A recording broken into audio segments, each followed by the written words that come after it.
we're sorry, but we have to report according to these regulations and we have to talk with you about these issues. And we don't have a choice. It's a law.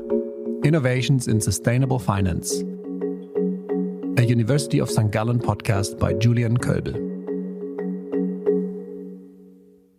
Hello and welcome to another episode of my podcast, Innovations in Sustainable Finance. I'm Julian Kölbel, Assistant Professor at the University of St.Gallen. Today, I'm fortunate to have with me in the studio Lena Hörnlein, Senior Manager at B Capital Partners. And we're going to talk about sustainable investments and regulation. Lena, welcome to the studio. Hello, very glad to be here.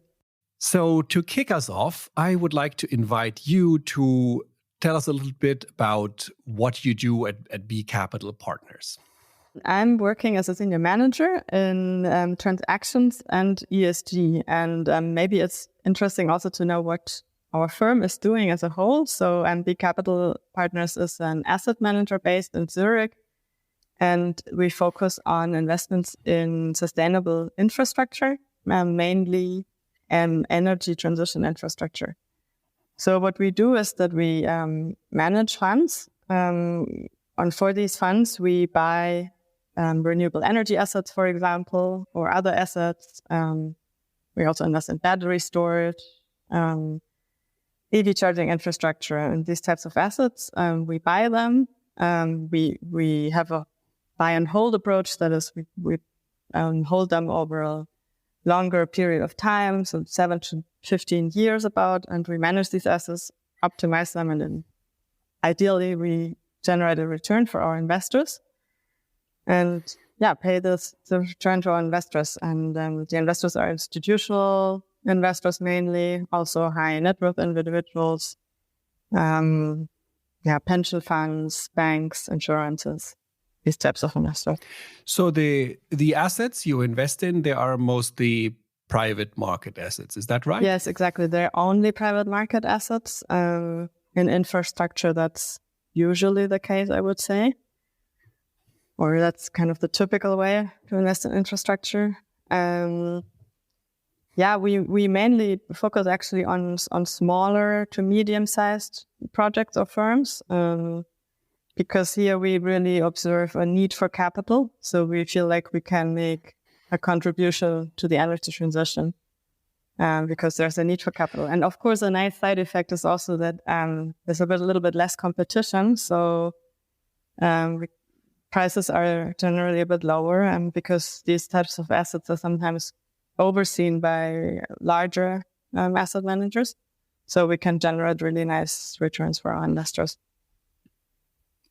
So can I think of this very concretely as, for example, a wind turbine that has been built, it's standing there, it's generating electricity, and at that point you buy the asset, and then your revenue is, for example, from the sale of the electricity, something like that? Exactly. So we invest in already operational assets, but we also look at assets that are currently still under development.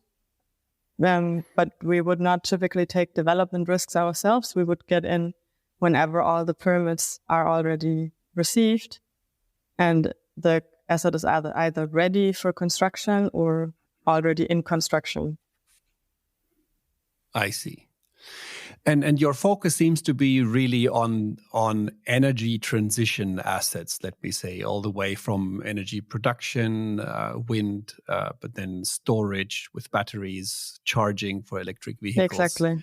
It seems that it's kind of a thematic focus of your fund. Exactly. Is that fair to say? Yeah. So my firm, they were founded in 2003, I think, and that was always that's the founder's background, their expertise, and we've always focused on these types of assets. It's the more mature markets with renewable energies like wind and solar, but also, as I mentioned, battery, which is kind of sort of at a transitional stage between sort of not super new, but also not super mature yet. And we actually have this very nice portfolio of 300 megawatts for pipeline acquired in Germany. That's one of the actually largest ones for Germany that provides balancing energy to the grid. So that's one example. But yeah, we also look at EV charging. We look at hydrogen, which is slightly less mature. So the whole array of the energy transition, let's say. I've been asking you around the details of that because I wanted to establish that I think it's pretty clear that this is a fund that caters to sustainable investors, let me say, right? This is for those who are interested in supporting the energy transition, to be involved in it perhaps as well. And I wanted to discuss with you how that which you do squares with regulation that is coming mainly from the European Union, and that certainly has implications for your fund and the positioning of your fund. What I'm trying to do is to get sort of some evidence from the field, what regulation does to funds such as the one that you're working at, what incentives it sets, what advantages it perhaps awards you, and really how it kind of interacts with what you do on a day-to-day basis. One central piece of European regulation is the Sustainable Finance Disclosure Regulation. And I think that is most famous among practitioners and to some extent among investors now, that it requires funds to classify themselves as Article 6, 8, or 9. And it's kind of widely assumed that Article 9 funds are the greenest funds. Your fund, having a pretty clear sustainability profile, however, has chosen to go for Article 8. I find that an interesting fact, and I'd like you to sort of give us some details around why that is the case. Yes, thank you for the question. That's indeed interesting. Let me maybe split the question in a few parts, because first, maybe it's good if I explain a little bit what we've been doing in ESG and sustainability management and reporting already, even before the SFDR, the Sustainable Finance Disclosure Regulation, came into force. And then maybe I can explain a little bit what Article 6, 8, and 9 means. And and from that, I think it's easier probably to explain why we are Article 8 and not 9 currently. That sounds like a perfect plan to me. So please go. So I joined my firm 2 years ago, and fortunately there were already a lot of processes in place when it comes to ESG. Also because our founder, she's very passionate about ESG topics and has even academically written a lot about the topic. And we basically have a 3-step process when it comes to ESG, which follows our investment process. So first, there's a sourcing stage, the DD stage, which is due diligence, and then the asset management phase. But I can explain in turn which each of the stages mean. So the sourcing stage is basically when we first look at an investment. We enter into discussions with the potential seller, look at the firm, look at some data, some information the seller sends us, and have conversations with the seller. And at this stage, in terms of ESG or sustainability, we first apply our exclusion list. It's basically the stuff activities we cannot invest in under any circumstances, and that includes, for example, coal or deforestation or nuclear or anything linked to weapons or so.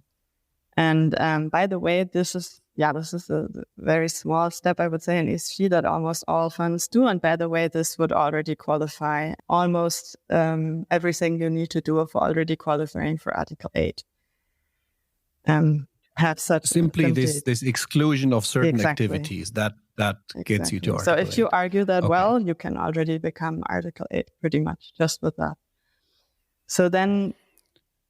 And maybe, I'm sorry to come in with this early, but the number of exclusions that you have there, is that a critical factor, or basically for the Article 8, you mean? Can I have one exclusion? Yeah, I mean, then that's, and we'll talk about that later. It's all a little bit up to how how comfortable you feel arguing that this satisfy for Article 8, but in my understanding, there's no further guidance. You could have one exclusion on your list, and if you feel comfortable arguing that, you could argue for Article 8.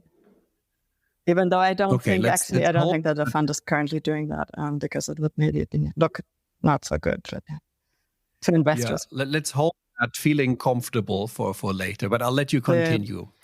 You were onto your three phases. Yeah, so exactly. So we just first apply the exclusion list. Then we also look at our prospectus, which is the most important legally binding document towards our investors, which lays out all the binding elements of our investment strategy.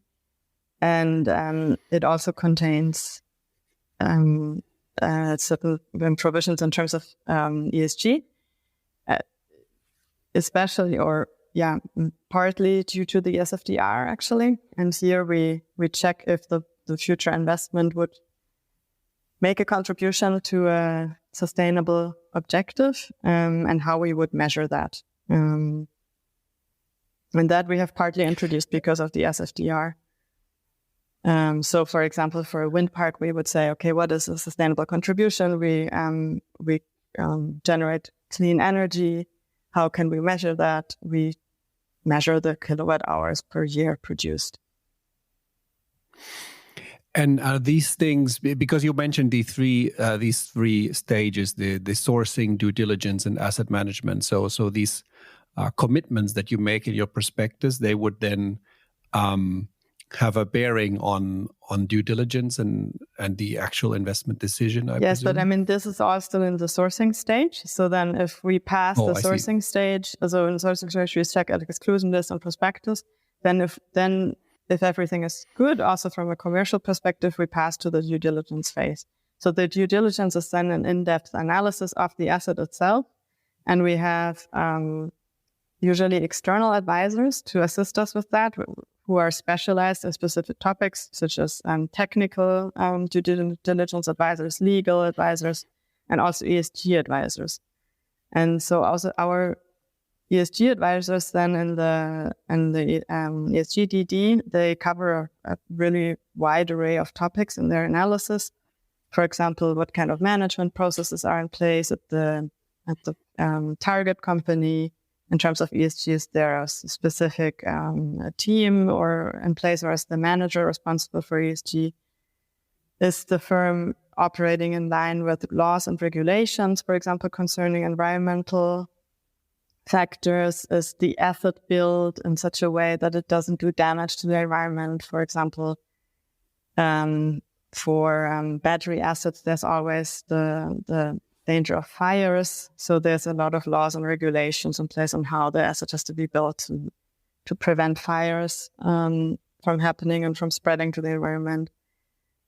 Does the company have a policy for example, to manage conflicts of interests, or what do employees do in case of harassment? Is there a whistleblower channel? How does the company deal with its supply chain? Do they have a supply chain policy? Do they audit their suppliers? And then we also do a quantitative climate scenario analysis, where we would look at how various levels of climate change would affect the asset. So are the components resistant to heat? Is the asset located in an area that's exposed to possible floods, etc.? Also, for example, we had a hydro asset once where actually the climate scenario analysis revealed that the production would go down. It was a hydro asset in Switzerland, so of course the amount of precipitation has a direct impact actually on the returns, on the production of the assets, and thereby on the returns. So then, we analyze all this. I see. So in the due diligence, there's first a filter in the sourcing, according to some exclusion criteria, and then there's an in-depth investigation into a whole range of ESG issues in the due diligence. Exactly. I see. So then from that we have certain results, and we decide, okay, so how do we now include these results in the transaction? Like, what are the to-dos now? So, for example, in the case of the hydropower asset having lower production, we would include that in the financial model, and then we would renegotiate the purchase price with the seller. In other cases, we would say, like in the case of the fire protection measure for a battery storage asset, if there was any gap identified, we would say, no, we only close the transaction if this protection is in place. So it has to be addressed before the closing. And then in other cases, we might include. So you are that involved in that. This is almost a sort of engagement, right? So you give feedback what you see as unacceptable risks. Exactly. And you say, well, this needs to be taken care of before we can proceed. Exactly. And I mean, it's also important to note that these risks, they're not only ESG, let's say. They vary. I mean, for example, the fire hazard or the reduced production, there are either technical risks or commercial risks also. So we also always try actually that the ESG advisors exchange also with the other advisors so that they are all in line, because these topics, they all overlap. So ESG could touch on a whole array of issues, even legal issues. Yeah. No, I could imagine a fire. If you cause a fire, you might be liable to all sorts of claims afterwards. Exactly. Yeah. Yeah, so then we include this and include these provisions in the contracts. And yeah, I mean, I have to say, I also think we have, because we focus on these smaller assets, we have a lot of leverage actually to realize changes there. Because we are often also majority owners then of the projects, which gives us more leverage. And also the operators or the sellers or the firms themselves, since they're small, they're often a bit faster in implementing changes. So, for example, they can adjust their processes, they can draft policies, they're just generally faster. So I think compared to, for example, like a public equity fund operated by BlackRock that holds like a 1% share in a utility, I think we have on our investments a whole lot more leverage in terms of ESG. Yes. Okay, great. Let's get back to what was your second point? What SFDR? Right, that was the due diligence phase, and then the last phase is the asset management phase, and there we basically implement the measures that were identified during due diligence, and we also use the quarterly ESG reporting to enter a dialogue with the portfolio companies to implement more measures to improve certain indicators, and so these are the three phases: sourcing, due diligence, asset management. But now your question was, why are we not Article 9? So maybe should we talk a little bit about what these articles are, what they imply? Yes, please do, because I think me and many others will appreciate some insight on what is the essence of these three numbers. So Article 8 basically is the weakest category. So if you're an Article 8 fund, you only have to disclose how you integrated sustainability risks into your investment decision. And you can also opt for saying sustainability risks are not relevant. And then you have to give reasons for that. And that's basically it. So, if you don't want to do much on ESG, you can be Article 8. Then Article 6, then you can be Article 6. Okay, so this is important. Article 6 is the weakest category, because I was just making a note that this is confusing. Article 6 is the weakest category. Right, okay. So then Article 8 is the next category. So for that, you have to disclose how you promote environmental or social characteristics, how your fund promotes those characteristics. And there's actually no clear definition of promoting an environmental or social characteristic. And what we have seen in the market is that it could be an exclusion list, as I said earlier. It could be an external ESG score that you take into account when selecting your assets. It could be doing an ESG DD, like I described, and incorporating the findings, or it could be up to more impactful things like actually investing in a wind park. So it's very open and what these characteristics are. And then there's one second provision, which is that you have to show how or explain how good governance practices in the investee companies have been assessed. So, for example, that they have sound management structures, that there's tax compliance, etc. So these are the two things you have to do for Article 8. So for Article 9, the Article 9 fund is a financial product that contributes to one or several sustainable investment objectives.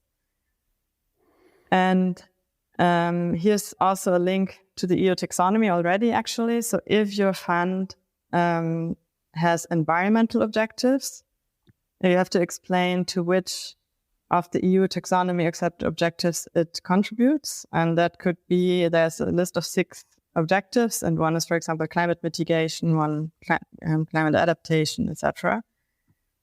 And then if you have a socially sustainable objective, that's a little bit more open. There's a definition in the SFDR of what socially sustainable could be. But the EU taxonomy covering social aspects is actually not finalized yet. So there's, for social objectives, there's no link to the EU taxonomy. So, but that doesn't mean that your fund is then automatically aligned with the EU taxonomy. It just means you have to say, okay, which objective are you targeting? And then there's a whole array of other things you have to do, which concerns mainly the do no significant harm provision, which means you have to show that that your fund or your investment didn't harm any sustainable investment objective, any of the other ones that you don't predominantly target with your investment. So any of the 6 in the environmental domain, in my understanding, instance, it could go further than that, because these 6, they only cover environmental aspects, and the regulation says sustainable investment objectives, so that could also be social ones, but it's not totally clear what these are. And then I see. So if I want to have an Article 9 fund, I have to show that I contribute to some environmental or social objectives, and that I do no significant harm, so at least not negatively contribute to any other sustainable objective. Exactly. So, and they give some more flesh to this question of do no significant harm by saying you should also explain how you have taken the PAIs or PIs into account. So these are the principal adverse impact indicators, which is a list of indicators that basically measure harm to any of these sustainable investment objectives. So the list of 13 mandatory indicators, and you also have to report on 2 additional indicators that you can choose from a longer list, and they cover environmental aspects, like the carbon footprint. They cover social aspects like the gender pay gap, or governance, like policies in place at the portfolio companies. There's actually no definition of what it means to take principal adverse impact indicators into account. So the regulation asks for explaining how you take them into account, but they don't say what that means. And then the same on the second aspect under do no significant harm, is you have to explain how you are aligned, or how your investments are aligned with the OECD guidelines for multinational enterprises and the UN guiding principles on business and human rights, which are 2 widely acknowledged international ESG principles. But again, they don't define what does it mean being aligned.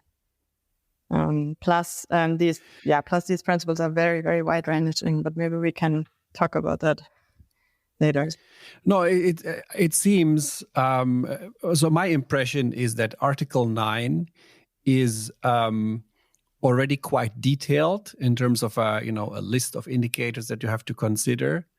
But conceptually, still kind of open. Sort of, if you tell me it's not defined how taking principal adverse impacts pies into account, but there are 32 of them that you have to take into account.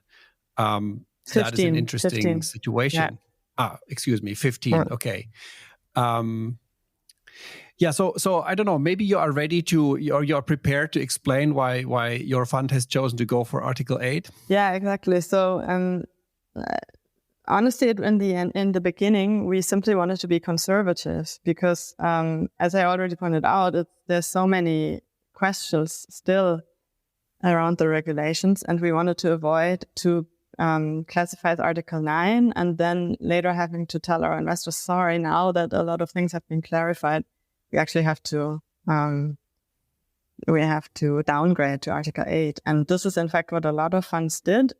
So in 2022, Article 9 funds assets under management shrunk by about 40%, because there was a lot of uncertainty on what it means to have sustainable investments. Actually, now that the EU Commission has then clarified that it's really largely up to the financial sector players to define what a sustainable investment is. So we might see a further wave of upgrades again from Article 8 to Article 9. And what this means for us, I mean, we are considering to upgrade to Article 9 and but we don't.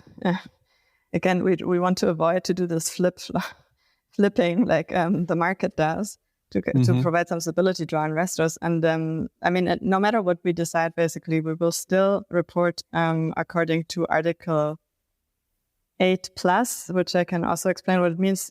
Basically, we already have 100% of sustainable investments. So we, in any case, we report according to all the requirements, as if we were an Article 9 fund. We just don't label it as such. That's basically the approach we have taken, to be a bit conservative. And I'm curious, do you think it would be important for your fund to classify as Article 9 because from the outside, this is seen as some sort of badge of honor to be sort of a really dark green fund?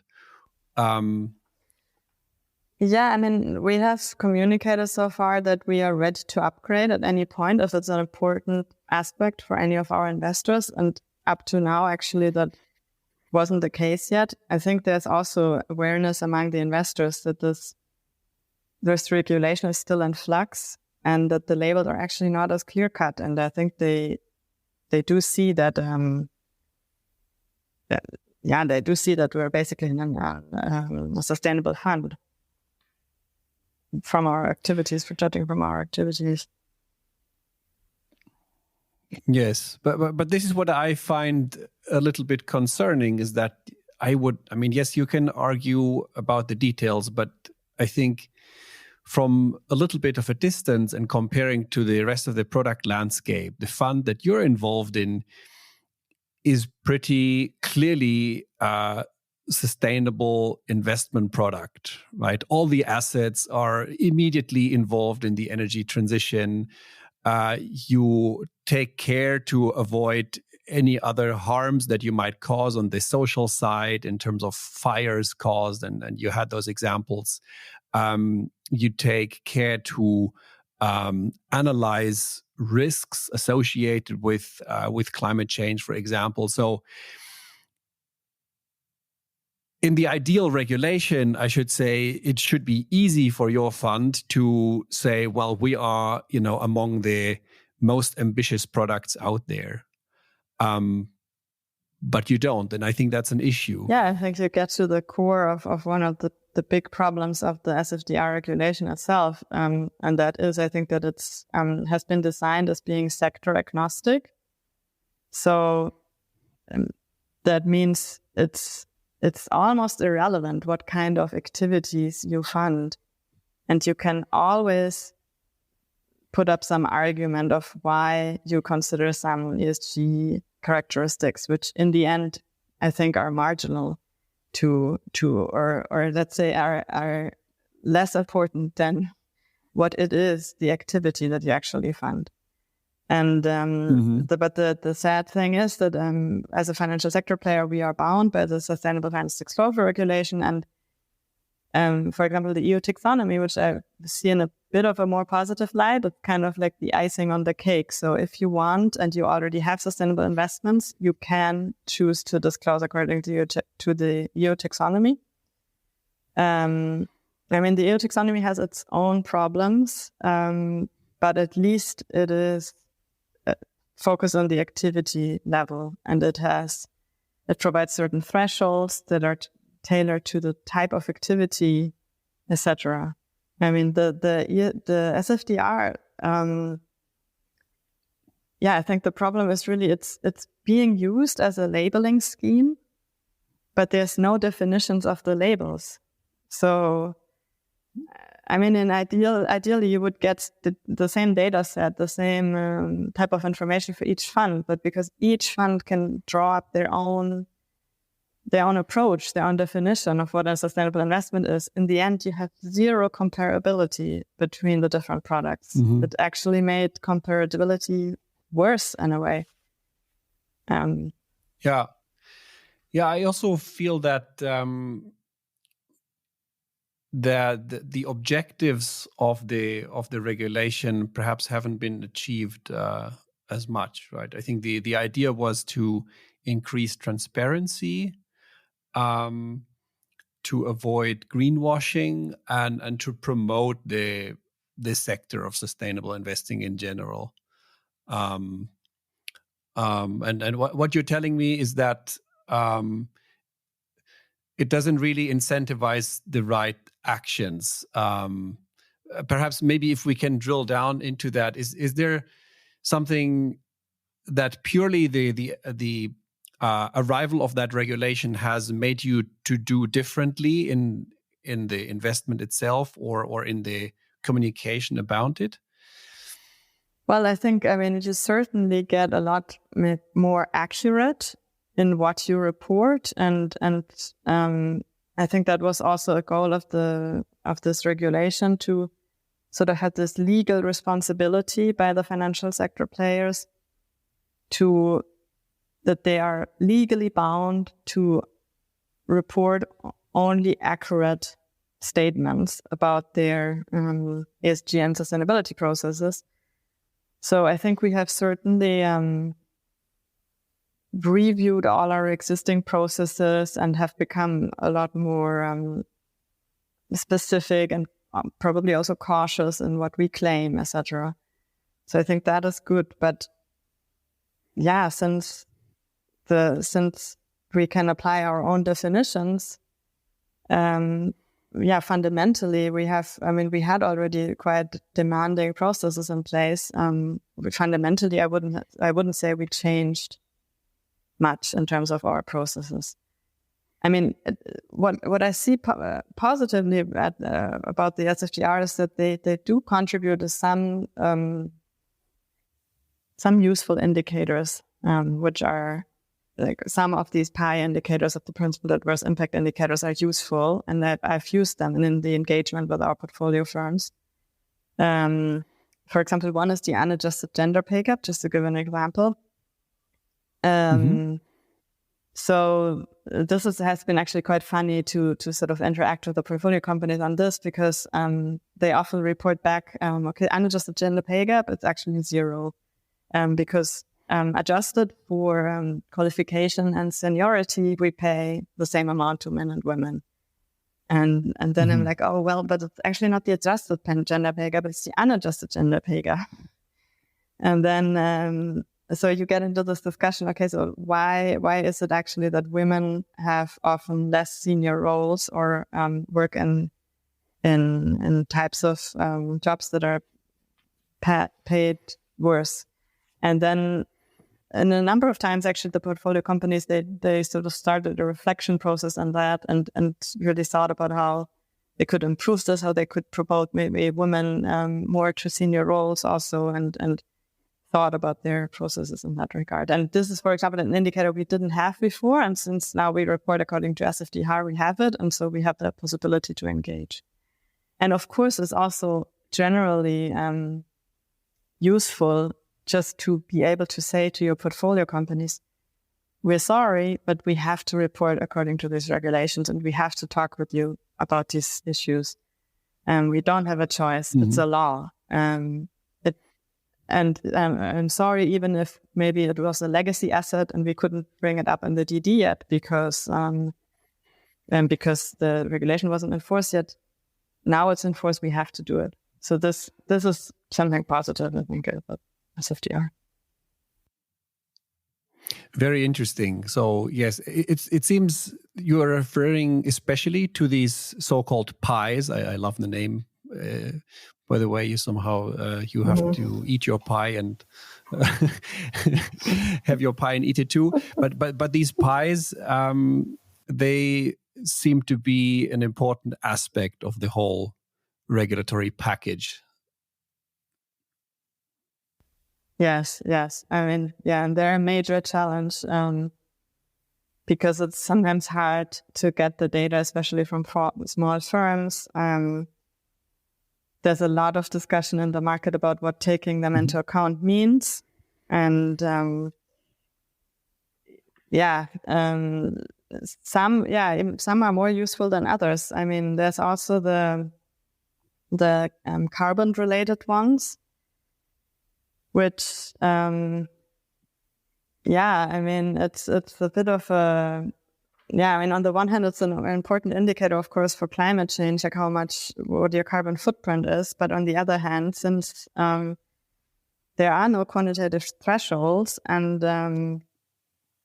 it's very asset specific, like what your carbon footprint might be, it's very hard to judge, like what is a good carbon footprint and what is not. So, for example, in the case of our battery storage assets, we have... we have relatively high scope 3 carbon footprint, but that's because we charge and decharge the batteries from the grid. And if there's still fossil energy in the grid, like in Germany, then you have a carbon footprint, which is not zero. I see. So first I was assuming scope 3 emissions of a battery storage are high because of the raw materials that go into the battery. But you're telling me that may be part of it, but the main thing is that you want to use the battery all the time, which often will mean you just charge it from the grid, and then all the carbon emissions that went into producing the electricity that you get from the grid count towards your scope 3 emissions. Yeah, exactly. And I mean, we're looking into if we could procure just 100% renewable energy, but first of all, that has probably a return implication. And second of all, it's not 100% clear if technically that's for the business model we have, if that's feasible, but we're looking into it. But in any case, I mean, any grid that... But the point of a battery in the grid is to provide that flexibility and sort of load management that you need if you have a lot of renewables in the grid, right? So that should, to me, that seems to be the overriding benefit of having more battery storage. Exactly. And then, using the grid whenever the battery is empty is simply a matter of making the whole thing economical. Exactly. And I mean, also for grids where there's still a lot of fossil or a part of fossil energy there, you need batteries as in order to enable more renewables build out. So any grid requires batteries to help the energy transition. It's the old story that every indicator, it can lead you astray depending on the specific situation, and that's the case in point. Perhaps. And actually, I mean, I read research that said that actually Article 9 funds systematically have higher impacts, perform worse on the PIs than Article 8 funds. Why is that? Yeah, I mean, they gave some evidence exactly like I just did. For example, energy transition assets, they sometimes have a high carbon footprint. Or also they gave an example of a recycling firm that was active in in recycling, and as a result had a very high hazardous waste ratio.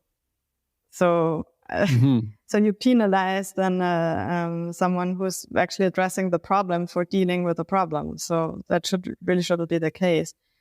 And so there have been calls actually to put quantitative limits on these pies, which they aren't currently, just to make it a bit more comparable. But the problem is if they're sector agnostic, you can't compare apples with pears. And they might even contradict the EU taxonomy regulation, which is sector specific. So there might be contradictions then between SFDR and EU taxonomy if you introduce these limits, which should be, also very, very paradoxical, I say. Yes, it is. I mean, in the defense of those people who crafted this regulation, it is actually not easy to think of a regulatory framework that sort of hits all the right notes. It's much easier to criticize it, of course. But I think you've given us some important insights into why a fund with all the right intentions and all the right processes in place, if I may say so, doesn't automatically sail through all this regulation and what some of the trade-offs are. If you look forward, do you have ideas how the regulation could be improved or adapted? What would you love to see in this space in the next couple of years? Well, as I mentioned earlier, there have been calls to sort of harmonize more the SFDR regulations and the EU taxonomy. And I would be in favor of that. I think that the activity-based approach of the EU taxonomy is better suited to our fund and also to bringing forward the energy transition as a whole. So just let me ask: does that? I was surprised also when we mentioned that reporting according to the EU taxonomy is the icing on the cake, although the EU taxonomy seems like the much more fundamental regulation. Yes. That really it seems designed to be a basis for everything that follows. Yes, but for us, it hasn't been implemented that way because for us, the EU taxonomy is voluntary. We can currently say that we're not aligned with the EU taxonomy. We don't report according to it. Whereas for that FDR, we have to report. And the EU taxonomy is binding for large corporates, but not necessarily for financial sector players yet. And is that in the cards that these two regulatory pieces will be tied together more strongly? I mean, an easy way would be to say, well, you need to invest at least X% into green activities if you want to have a certain classification. Yes, I mean, at least it has been discussed in the case what I mentioned in the case of the do no significant harm provisions. But it's, as far as I know, it's just a proposal at the moment, and it's not, and it has been done it's a proposal by the ESAs, by the EU supervisory authorities, so not even by the lawmakers themselves. So I think the whole market is currently speculating on how it will further develop. But what I would tense situation. Yeah. But I hope that there will just be a bit more clarity. But as I said, I'm about the SFDR and the lack of definitions. I'm really not very positive, and I'm not sure that there's much that can be done if you start out with a regulation that says declare on how much of your investment are sustainable, but we don't tell you actually what sustainable is. It's very hard to go to improve from there. I think when the market has already been confused about it, has then asked question about it, and then you confirm that actually yes, it's in fact up to the people to define what sustainable is. So I think that's a very difficult situation. But I I do hope actually that there's just more regulations from other sides that are not necessarily financial disclosure regulations. We've been focusing very much on regulation of the financial sector. Do you think we should also widen the scope a little bit, perhaps? Yes, and in fact, regulations that are not, let's say, ESG disclosure regulations, but that target directly the business models we invest in, they're actually much more relevant already today for us when we make a investment decision. So, we first look how do the revenues look like?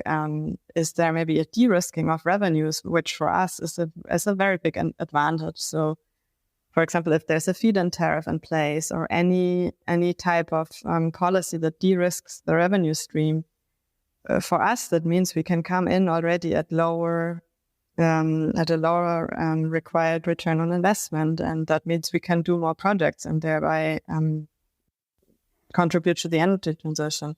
So these types of policies already for us are much more relevant than the disclosure rules, and we would like to see a lot more there.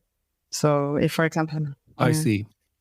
For example, in EV charging, we're also looking at the various deals at the moment, and one challenge for us is just that there's a lot of revenue risk there.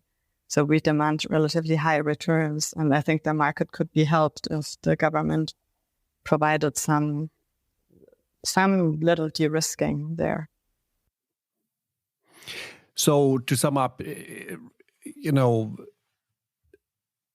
a regulation of the real economy that changes incentives and attractiveness of renewable energy projects is actually more important for you than how exactly you have to report and display what you do in your fund. Exactly, that's much more important. Because I think you've done that, you've analyzed that, and you researched too, Julian, yourself. No, I mean, for investors, ESG disclosure for them, it means, is it a sustainable yes or no? Well, I guess it's okay. I guess it looks sustainable. It's like a binary decision, so either they like it or not. But for all the rest of the other policies, they directly impact our returns, and there every basis point counts. So we can sell our fund better to investors and attract more investors to the market. And that's what these other policies target. It's the returns that matter more. Yeah, I think a really big question is, it seems to be the European Union's stated goal to accelerate the transition. And it seems there's a lot of activity and resources spent on regulating the financial market in that regard. And perhaps too little focus on simply just regulating the real economy and letting the financial market follow. So I would absolutely agree with that, and let's hope we see more of that. But also, I think in the meantime, I hope that this regulation will evolve. I somehow still have hope for some Article 10 that might come on stream at some point that sort of clears up the mess a little bit. That would be great. Let's see. That would be great, right? Article X that somehow squares the circle. Anyways, thank you very much for sharing your insights. I think it was good to hear how the practice of a sustainable investor somehow interacts with these regulatory proposals and how much in flux they still are. That's been very insightful. Thank you very much for sharing, Lena. Thank you for having me on your podcast. It was a pleasure. Innovations in Sustainable Finance, a University of St. Gallen podcast by Julian Kölbel.